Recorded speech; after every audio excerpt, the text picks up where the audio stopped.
From ghoulies and ghosties. From ghoulies and ghosties. And long-leggedy beasties. And long-legged beasties. And things that go bump in the night. Good Lord! Deliver us. Deliver us.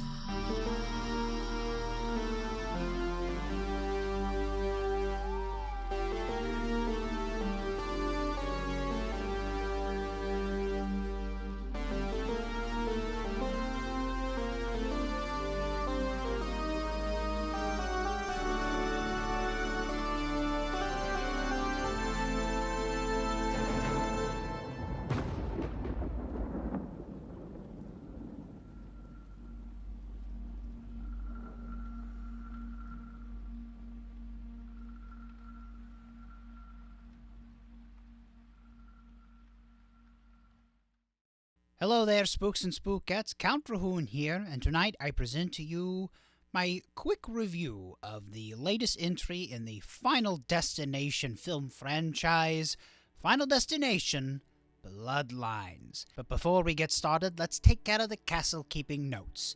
If you love CountDrahoon Presents, be sure to like this video and subscribe to our channel.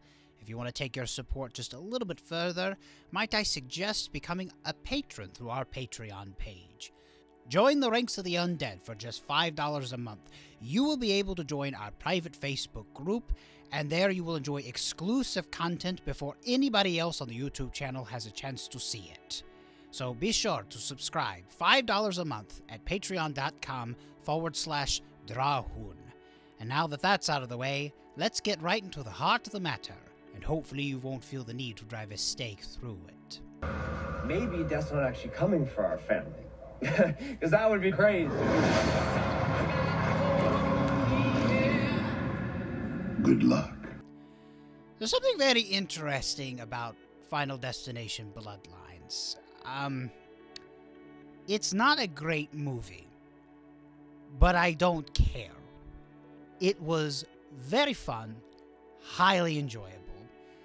A bit cheesy for me, mainly because, well, the movie has a lot of CGI, and of course, as you know, I am no fan of CGI whatsoever, but some of the kills were so over the top that it would have been really hard to have practical effects for some of them, and I think it sort of added to the craziness and the humor of the movie, whether some of that humor was intentional or not intentional, but still, this movie for me was a recommend.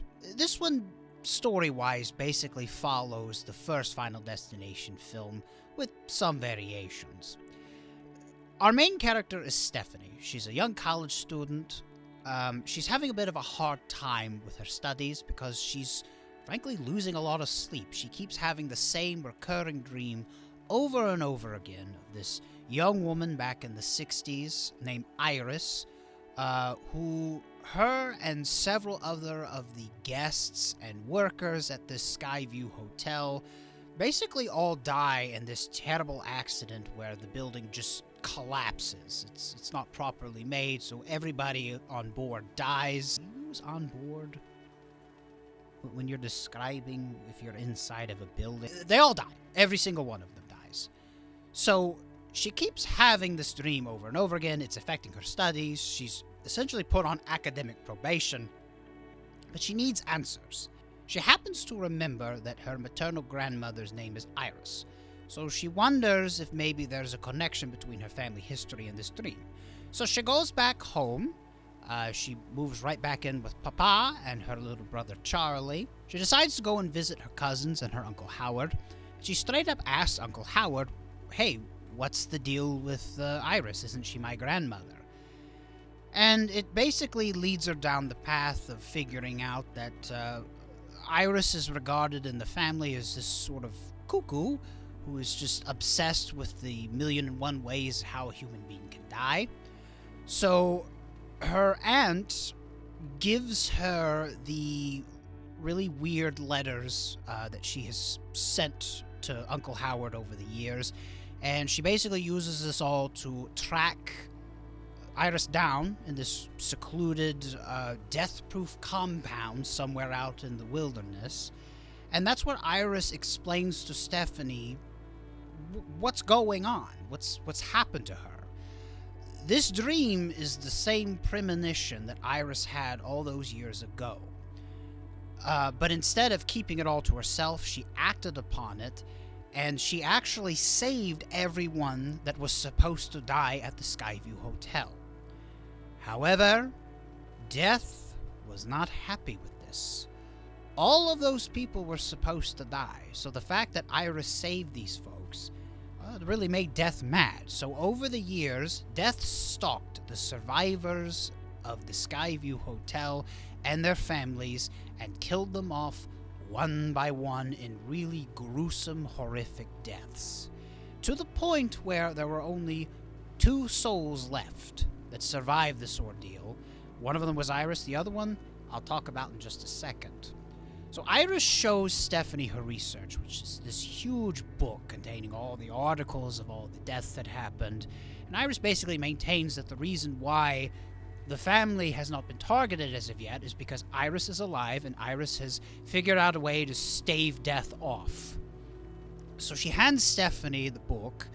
Of course, Stephanie still isn't quite sure if Iris is crazy or if this is all totally legitimate. But her doubts are dissuaded when she steps outside of the compound with her grandmother. And in order for Iris to show Stephanie that she's not insane, she sacrifices herself by sort of stepping into Death's trap, as it were. And she is horrifically killed when a weather vane impales her head. And of course, Stephanie immediately believes that Death is out to get her and her family. So they throw a funeral for Iris. Stephanie's estranged mother comes to the funeral. They hadn't talked for several years. Basically, Darlene, the mother, suffers from the same affliction that Iris does. She thinks that Death is all around and Death is coming for them, so she purposely got herself out of the picture in order to protect her family. Of course, the rest of the family thinks she's a bit cuckoo for Cocoa Puffs as well, but a little bit more likable. So she comes back into town. They have the funeral for Grandma Iris. And once they sort of have this nice little family cookout / after party, that's when things really start to go downhill. Uncle Howard dies in a most horrific fashion. He's actually more or less decapitated by a lawnmower. But still, the family's not quite on board with Stephanie's theory that Death is stalking them and killing them off one by one. Even her own mother is trying to dissuade her from going down this rabbit hole because she claims that she basically did the same thing and her life has been totally terrible since then. But however, the evidence starts to mount. Stephanie theorizes that since Uncle Howard was the firstborn child, his bloodline is next to be annihilated, so they believe that oldest Eric will be the next, followed by Julia, the middle child, and Charlie, who is the youngest. Well, it doesn't quite go according to plan. Eric is actually working really late at night at the tattoo parlor. You probably have seen it in the movie trailer. The fire happens, his nose ring gets caught up in the chain with the ceiling fan. Spoiler alert, Eric actually doesn't die. He survives that ordeal, saved only by his leather jacket. If you recall from that footage, he actually fell into the flames. The leather jacket protected him, so he just had some minor burns and he was more or less fine. But then that following day, Julia is the one that is horrifically killed by a dump truck.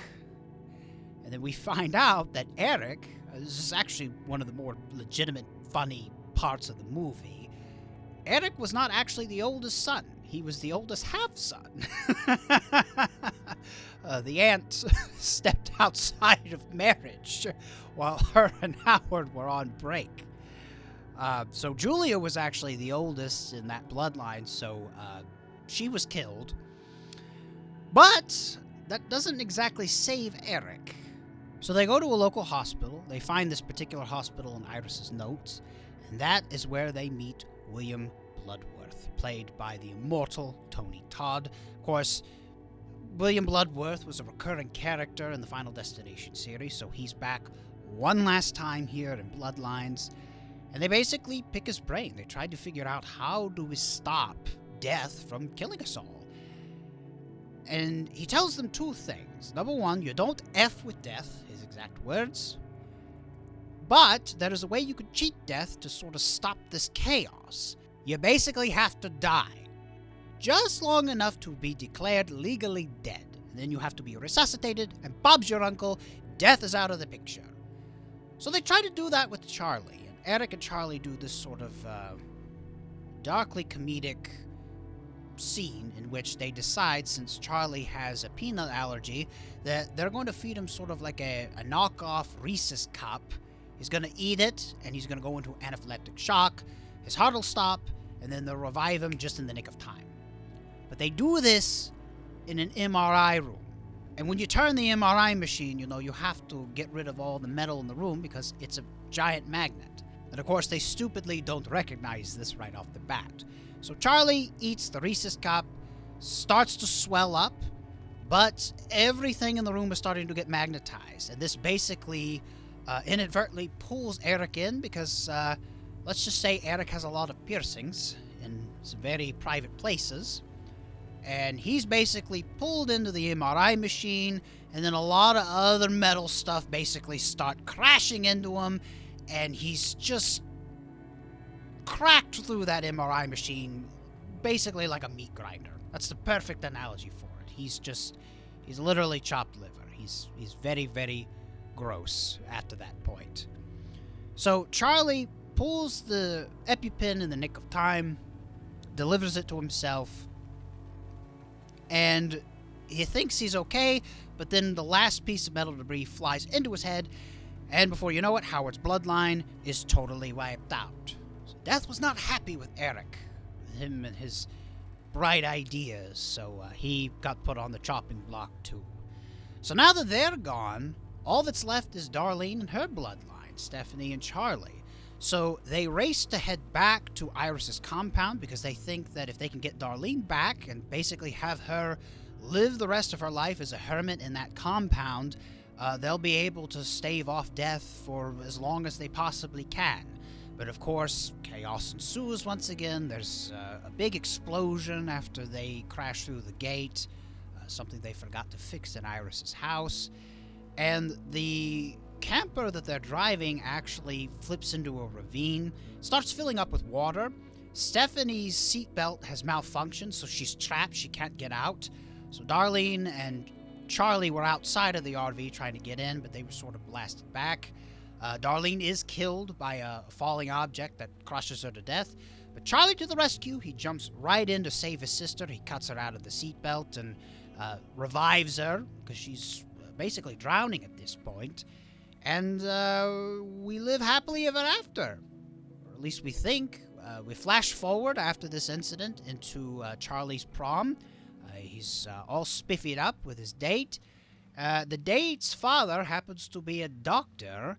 And, they meet and, exchange pleasantries. And Stephanie's like, oh, yeah, Charlie saved my life, I came back from the dead.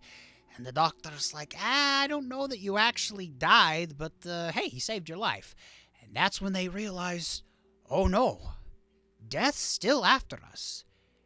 And literally a second after they have this revelation, a massive train wreck happens, like really massive. The train totally derails and starts flipping into the neighborhood, and Charlie and Stephanie are trying to run away, and they are crushed because one of the sections of the train was transporting those same big logs that we saw in the first Final Destination movie. A very fitting end for this entry in the franchise. I hated to watch them die. That was one of my favorite parts of the movies. The characters were actually really likable. The actors did a phenomenal job. They had great chemistry together.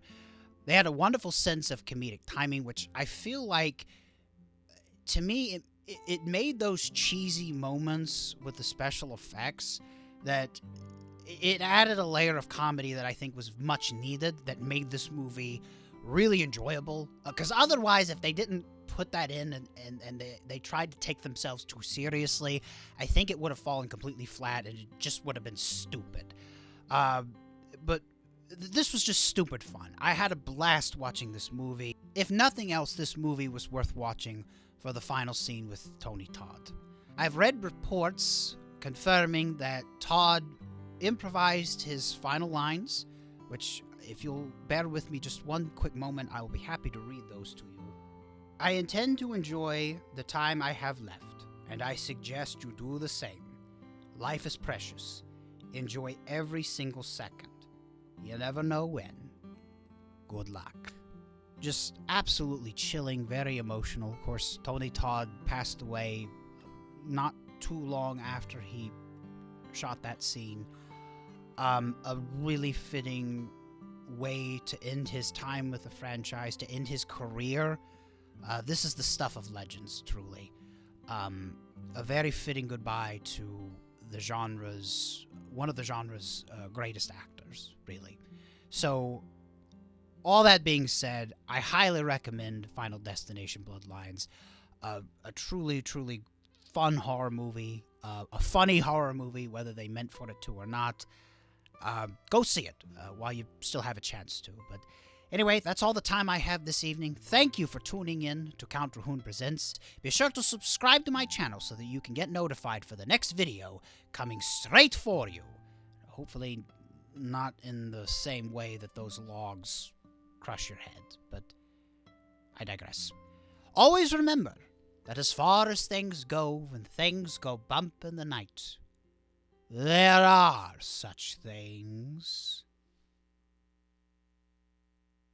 From ghoulies and ghosties. From ghoulies and ghosties. And long-legged beasties. And And long-legged long-legged beasties. beasties. And things that go bump in the night.